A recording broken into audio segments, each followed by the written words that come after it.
ओम शांति।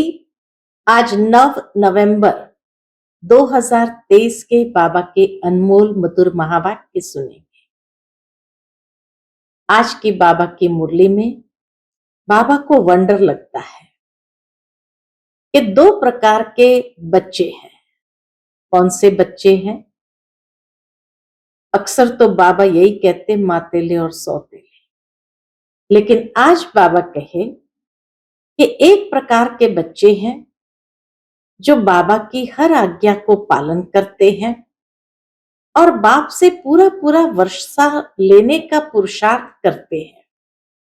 हर कदम पर बाबा की श्रीमत पर चलते हैं और सदा दुख से छूटने का प्रयास करते हैं, दूसरों को भी दुख से छुड़ाने का प्रयास करते हैं। और दूसरे प्रकार के बच्चे हैं जो बाप से दूर जाने का, यानी बाप को फारकती देने का पुरुषार्थ करते हैं। बाबा कहे वह दुख में फंसना चाहते हैं, तो वंडर लगता है ऐसे बच्चों पर। दूसरी बात आज बाबा ने कहा कि बच्चे, देह अभिमान ऐसी चीज है जो तुरंत माया की चमाट लगती है। इसीलिए बाबा बार बार बच्चों को कहते हैं, बच्चे देही अभिमानी रहो और हर श्रीमत का पालन करो, क्योंकि जितना जितना देही अभिमानी बनते जाएंगे, नेचुरल रीति से श्रीमत को पालन करते जाएंगे। तो सुनते हैं आज के बाबा के अनमोल मधुर महावाक्य। ओम शांति। मीठे बच्चे, देह अभिमान में आने से ही माया की चमाट लगती है। देही अभिमानी रहो तो बाप की हर श्रीमत का पालन कर सकेंगे।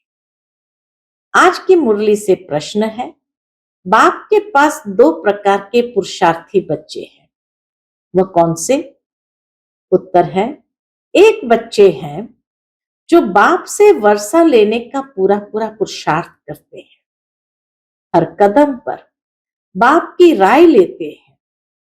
और दूसरे फिर ऐसे भी बच्चे हैं जो बाप को फारकती देने का पुरुषार्थ करते हैं। कोई है जो दुख से छूटने के लिए बाप को बहुत बहुत याद करते हैं। कोई फिर दुख में फंसना चाहते हैं। यह भी वंडर है ना।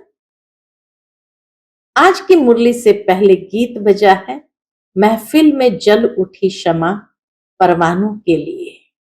ओम शांति।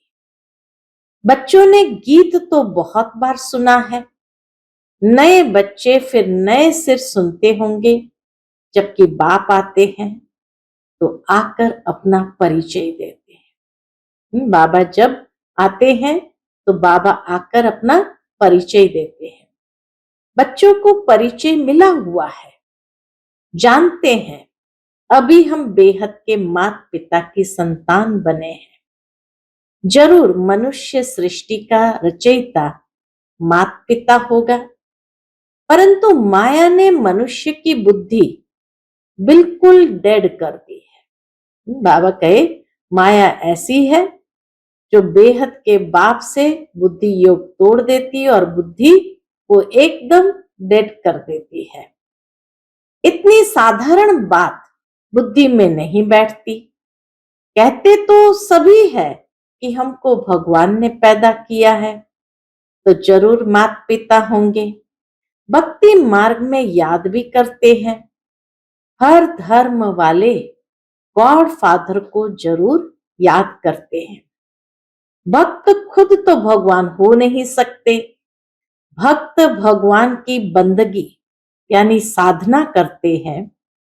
गॉड फादर तो जरूर सबका एक ही होगा, अर्थात सभी आत्माओं का फादर एक है। सभी जिस्मों का फादर एक हो नहीं सकता। सभी शरीरों का फादर तो अलग अलग है। वह तो अनेक फादर है। वह जिस्मानी फादर होते हुए भी हे ईश्वर कहकर याद करते हैं। बाप बैठ समझाते हैं, मनुष्य बेसमझ है, जो बाप का परिचय ही भूल जाते हैं। तुम जानते हो स्वर्ग का रचयिता जरूर एक ही बाप है। अभी कलयुग है, जरूर कलयुग का विनाश होगा। प्राय लोप अक्षर तो हर बात में आता है। बच्चे जानते हैं सतयुग अभी प्राय लोप है। अच्छा, फिर प्रश्न उठता है। कौन सा प्रश्न उठता है?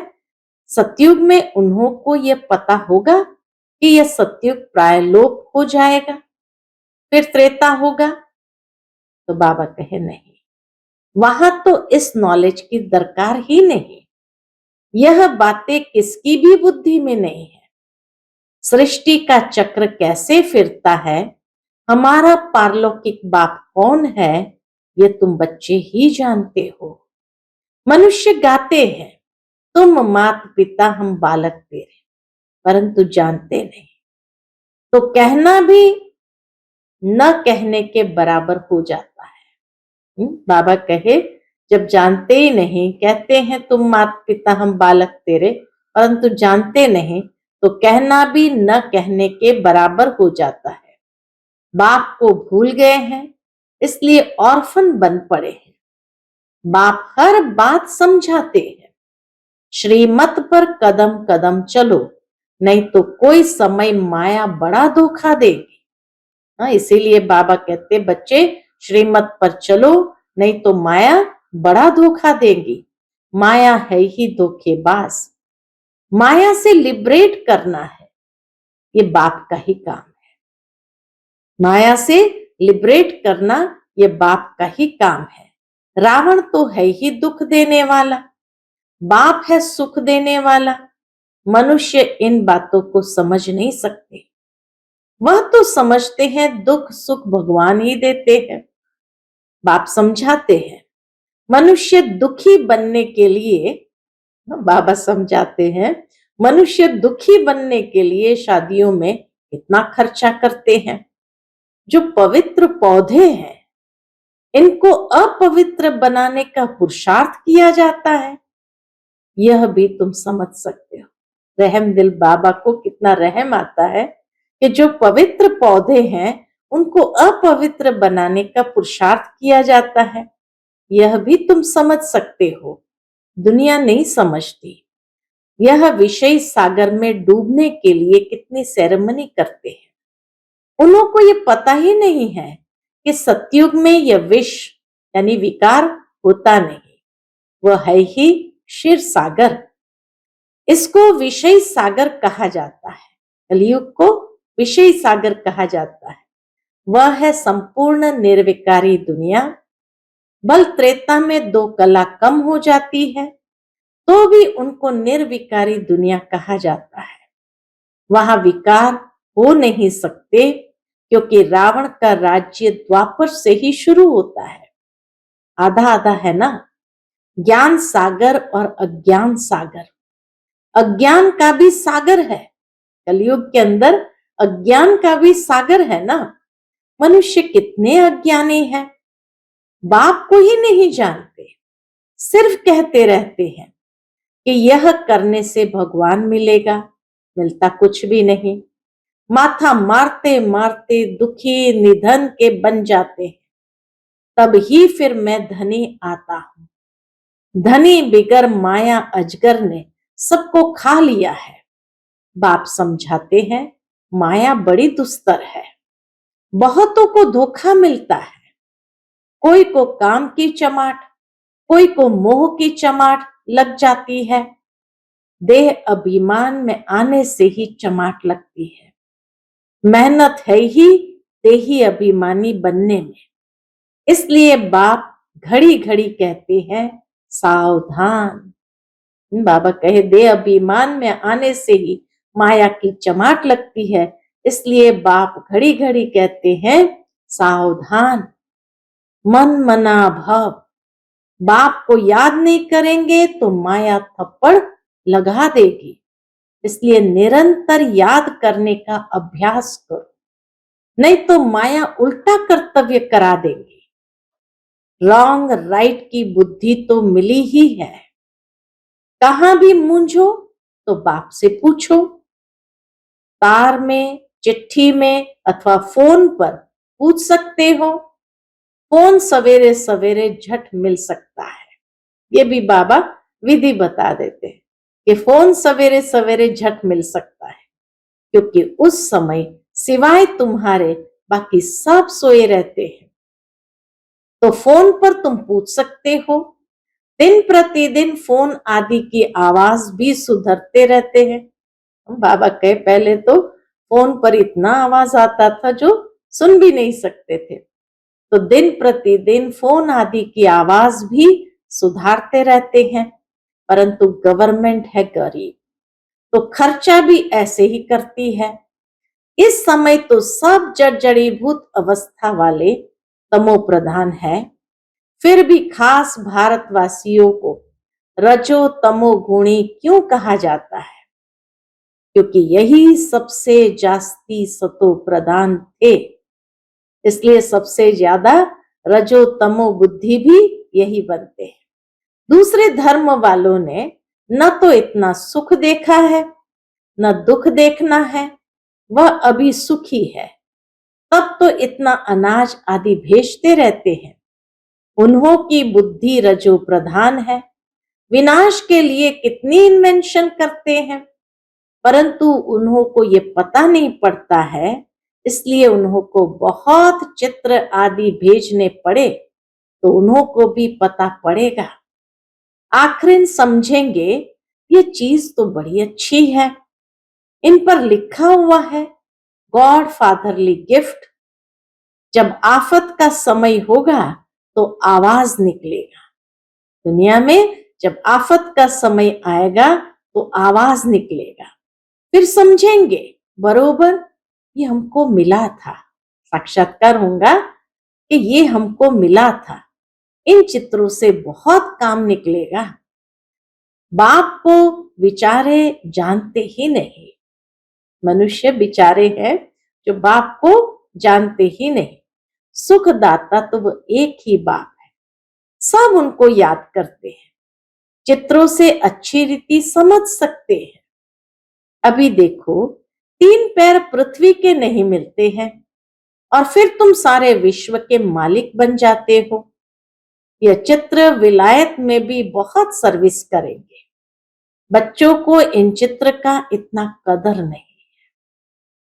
बाबा इतना महत्व बताते, लेकिन बाबा को वंडर यही लगता कि कई बच्चों को इन चित्र का इतना कदर नहीं है।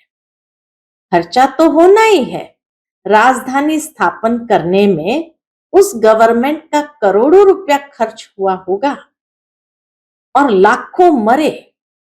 यहां तो मरने की बात ही नहीं, श्रीमत पर पूरा पुरुषार्थ करना है, तभी श्रेष्ठ पद पा सकेंगे। नहीं तो पीछे सजा खाने समय क्या होगा, बहुत पछताएंगे। ये बाप भी है तो धर्मराज भी है। पतित दुनिया में आकर बच्चों को 21 जन्म के लिए स्वराज्य देता हूं। अगर फिर कोई विनाशकारी कर्तव्य किया तो पूरी सजा खाएंगे। ऐसे नहीं जो होगा वह देखा जाएगा। दूसरे जन्म का कौन बैठ विचार करे? कई बच्चे ऐसा सोचते हैं, दूसरे जन्म का कौन बैठ विचार करे? मनुष्य दान पुण्य भी दूसरे जन्म के लिए करते हैं। तुम अभी जो करते हो वह 21 जन्मों के लिए, वह जो कुछ करते हैं अल्पकाल के लिए, एवजा फिर भी नरक में ही मिलेगा। तुमको तो स्वर्ग में एवजा मिलना है। रात दिन का फर्क है, कितना बड़ा अंतर है। तुम स्वर्ग में 21 जन्मों के लिए प्रारब्ध पाते हो। हर बात में श्रीमत पर चलने से बेड़ा पार है। बाप कहते हैं तुम बच्चों को नैनों पर बिठाकर बड़े आराम से ले जाता हूं। कितना प्यार करते हैं बाबा हम बच्चों को। क्या कहते हैं, तुम बच्चों को नैनों पर बिठाकर बड़े आराम से ले जाता हूं। तुमने बहुत दुख उठाए हैं, अब कहता हूं तुम मुझे याद करो। तुम नंगे आए थे, ये पार्ट बजाया, अब फिर वापस जाना है। यह तुम्हारा अविनाशी पार्ट है। इन बातों को कोई भी साइंस घमंडी नहीं समझ सकते। बाबा कहे जो बाबा की बातें हैं, इन बातों को कोई भी साइंस घमंडी समझ नहीं सकते। आत्मा इतना छोटा स्टार है, इसमें अविनाशी पार्ट सदैव के लिए भरा हुआ है, ये कभी समाप्त नहीं होता। बाप भी कहते हैं मैं भी तो क्रिएटर और एक्टर हूं, मैं कल्प कल्प आता हूं, किस लिए? पार्ट बजाने। कहते हैं परमात्मा मन बुद्धि सहित चैतन्य नॉलेजफुल है, लेकिन क्या चीज है ये कोई नहीं जानते। जैसे तुम आत्मा स्टार मिसल हो, मैं भी स्टार हूं। भक्ति मार्ग में भी मुझे याद करते हैं, क्योंकि दुखी है मैं आकर तुम बच्चों को अपने साथ ले जाता हूं। मैं भी पंडा हूं, मैं परमात्मा तुम आत्माओं को ले जाता हूं। स्पष्ट शब्द में बाबा ने कहा मैं परमात्मा तुम आत्माओं को ले जाता हूं। आत्मा मच्छर से भी छोटी है, ये समझ भी तुम बच्चों को अभी मिलती है। कितना अच्छी रीति समझाते हैं। बाप कहते हैं तुमको विश्व का मालिक बनाता हूं, बाकी दिव्य दृष्टि की चाबी मैं अपने पास ही रखता हूं, ये किसको भी नहीं देता। यह भक्ति मार्ग में मेरे ही काम में आती है। बाप कहते हैं मैं तुमको पावन पूज्य बनाता हूं, माया पतित पुजारी बनाती है। समझाते तो बहुत है, परंतु कोई बुद्धिवान समझे। हाँ, बाबा इतना स्पष्ट करके एक एक बात समझाते, लेकिन बाबा कहे कोई बुद्धिवान ही इन बातों को समझे। ये टेप मशीन बहुत अच्छी चीज है, बच्चों को मुरली तो जरूर सुननी है। बहुत सिकेलधे बच्चे हैं, बाबा को बांधेली गोपिकाओं पर बहुत तरस पड़ता है। बाबा की मुरली सुनकर बहुत खुश होंगे। बच्चों की खुशी के लिए क्या नहीं करना चाहिए। बाबा को तो रात दिन गांव की गोपिकाओं का ख्याल रहता है, नींद भी फिट जाती है। क्या युक्ति रचे, कैसे बच्चे दुख से छुटे। कोई तो फिर दुख में फंसने लिए भी तैयारी करते हैं, कोई तो पुरुषार्थ करते वर्षा लेने का, तो कोई फिर फारकती देने का भी पुरुषार्थ करते हैं। दुनिया तो आजकल बहुत खराब है। कोई बच्चे तो बाप को मारने में भी देरी नहीं करते हैं। बेहद का बाप कितना अच्छी रीति समझाते हैं मैं बच्चों को इतना धन दूंगा जो यह कभी दुखी नहीं होंगे। तो बच्चों को भी इतना रहमदिल बनना चाहिए कि सबको सुख का रास्ता बताए। आजकल तो सभी दुख देते हैं, बाकी टीचर कभी दुख का रास्ता नहीं बताएंगे। वो पढ़ाते हैं, पढ़ाई सोर्स ऑफ इनकम है, पढ़ाई से शरीर निर्वाह करने लायक बनते हैं। माँ बाप से भल वर्षा मिलता है, परंतु वह क्या काम का। जितना जास्ती धन उतना पाप बहुत करते हैं। नहीं तो तीर्थ यात्रा करने बड़ी नम्रता से जाते हैं, परंतु कोई कोई तो तीर्थ यात्रा पर भी शराब ले जाते हैं। बाबा तो अनुभवी था, देखा हुआ है कि कोई कोई तो तीर्थों पर भी शराब ले जाते हैं, फिर छिप कर पीते हैं। बाबा का देखा हुआ है। शराब बिगर रह नहीं सकते, बात मत पूछो। लड़ाई में जाने वाले भी शराब खूब पीते हैं। लड़ाई वालों को अपनी जान का ख्याल नहीं रहता। समझते हैं आत्मा एक शरीर छोड़ जाकर दूसरा शरीर लेगी। तो बच्चों को भी अभी ज्ञान मिलता है ये छी शरीर छोड़ना है। इन्हों को कोई ज्ञान नहीं, परंतु आदत पड़ी हुई है मरना और मारना। बाबा कहे ये आदत पड़ी हुई है। यहां तो हम आपे ही बैठे बैठे बाबा के पास जाना चाहते हैं। ये पुरानी खाल है, जैसे सर्प भी पुरानी खाल छोड़ देते हैं, ठंडी में सूख जाती है तो उतार देते हैं। तुम्हारी यह भी बहुत छीछी पुरानी खाल है। पाड़ बजाते, अब इनको छोड़ना है, बाबा के पास जाना है। बाबा ने युक्ति तो बताई है, मन मना भव। मुझे याद करो बस, ऐसे बैठे बैठे शरीर छोड़ देंगे। सन्यासियों का भी ऐसे होता है, बैठे बैठे शरीर छोड़ देते हैं, क्योंकि वह समझते हैं आत्मा को ब्रह्म में लीन होना है। तो योग लगाकर बैठते हैं, परंतु जा नहीं सकते। जैसे काशी कलवट खाते हैं, वह जीव घात हो जाता है। ये सन्यासी भी बैठे बैठे ऐसे जाते हैं, कहीं सिद्ध होते हैं तो बैठे बैठे ऐसे जाते हैं। बाबा का देखा हुआ है, वह हुआ हठयोग सन्यास। बाप समझाते हैं, तुमको 84 जन्म कैसे मिलते हैं, तुमको कितनी नॉलेज देते हैं। कोई विरला ही श्रीमत पर चलता है। देह अभिमान आने से फिर बाप को भी अपनी मत देने लग पड़ते हैं। बाप समझाते हैं, देही अभिमानी बनो, मैं आत्मा हूं, बाबा आप ज्ञान के सागर हो। बस ऐसी मीठी मीठी रू रिहान बाबा से करनी है। बस बाबा आपकी राय पर ही चलूंगा। कदम कदम पर बड़ी सावधानी चाहिए। भूले तो होती रहती है, फिर पुरुषार्थ करना पड़ता है। कहां भी जाओ बाप को याद करते रहो। विकर्मा का बोझा, बाबा कहे विकर्मों का बोझा सिर पर बहुत है। कर्म भोग भी तो चुकतू करना होता है ना। पिछाड़ी तक ये कर्म भोग छोड़ेगा नहीं, पिछाड़ी तक ये कर्म भोग छोड़ेगा नहीं। श्रीमत पर चलने से ही पारस बुद्धि बनना है, साथ में धर्मराज भी है, तो रिस्पॉन्सिबल वो हो गया।